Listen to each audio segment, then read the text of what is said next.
बड्डे पैरे दी तुसें गी राम राम दोस्तों, क्या हाल चाल है तुंदा सारे ना? ठीक ठाक होगो, नरोए होगो, सते साने होगो।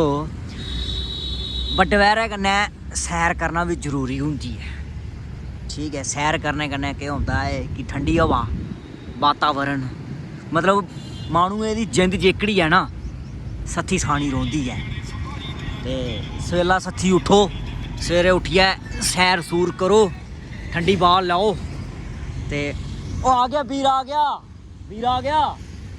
ते सवेरे तोले तोले उठना, सैर करनी, सैर करियै जाना। सवेरे सवेरे जेह्कड़ा म्हौल होंदा, इन्वायरनमेंट होंदा, ठंडी ब्हा चलदी है। में आखा ना कोई दुख ते ना कोई बमारी, ना कोई दुख ते ना कोई बमारी। बड्डे पैर उठो सवेला सत्थी, संञा खानी रुट्टी, बड्डे पैर खानी न्हारी। ते आए दे हे इ'यां चक्कर लाने गी, ते सवेरे सवेरे दा सैर